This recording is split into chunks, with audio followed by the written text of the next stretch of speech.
«Черная вдова». Американский боевик режиссера Кейт Шортланд основан на одноименной серии комиксов издательства Marvel. Киностудия тщательно выбирала режиссера для этого сольного фильма. Тщательный отбор претендентов велся в течение полугода. В общей сложности руководство студии рассмотрело кандидатуры 75 режиссеров. Предпочтение изначально отдавалось постановщикам именно женского пола. По слухам, окончательный выбор был сделан исполнительницей главной роли Скарлетт Йоханссон. Фильм «Черная вдова» погружает нас в историю Наташи Романовой, бывшего агента КГБ. Она не просто солдат, а суперсолдат. Ведь свои силы она получила благодаря советской сыворотке, чем-то напоминающий препарат, превративший слабенького Стива Роджерса в героя всеобщего любимца, Капитана Америку. Если посчитать все фильмы, то Скарлетт Йоханссон сыграла роль Наташи Романовой уже в 8-й фильм. Отмечу тот факт, что режиссер Дэвид Хейтер, да, именно тот Хейтер, написавший сценарий «Хранителей» и «Люди Икс».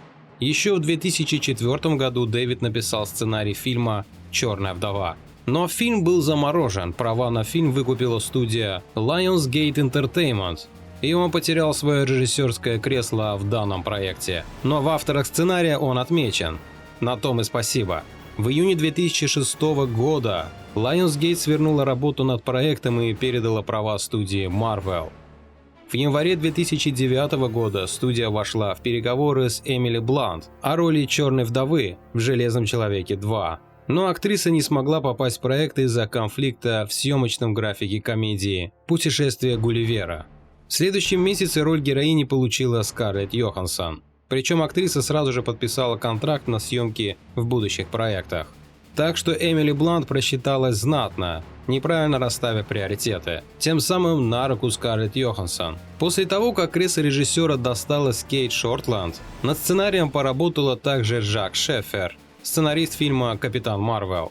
В начале 2019 года состоялся кастинг, а затем Marvel пригласила Неда Бенсона переписать сценарий, и сценарий переписывался не один раз. В итоге в январе 2020 года стало известно, что Эрик Пирсон стал единственным сценаристом кинокомикса, а Шеффер и Бенсон будут указаны в титрах как авторы сюжета. Съемочный процесс прошел с мая по октябрь. Итак, это совместное производство компаний Walt Disney Studios и Marvel Studios. В главных ролях Флоренс Пью, Скарлетт Йоханссон, Роберт Дауни-младший и другие.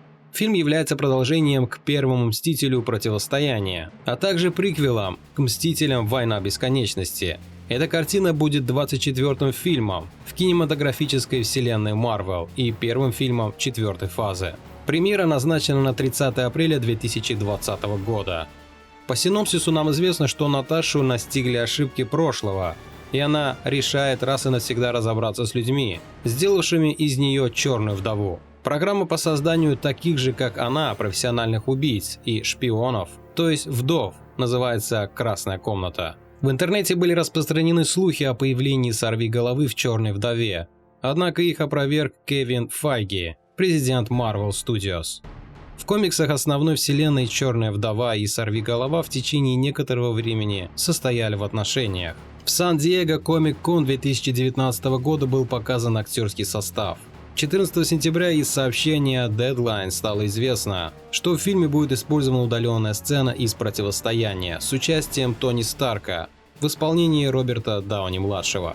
3 декабря был выпущен тизер-трейлер. Предполагается, что «Черная вдова» может собрать от 90 до 130 миллионов долларов в первый уикенд американского проката. Хотя сами понимаете, что вспышка коронавируса может плохо сказаться на сборах. Так что будем надеяться, что премьеру не перенесут. Не забывайте ставить лайк и подписываться на канал. Всем пока!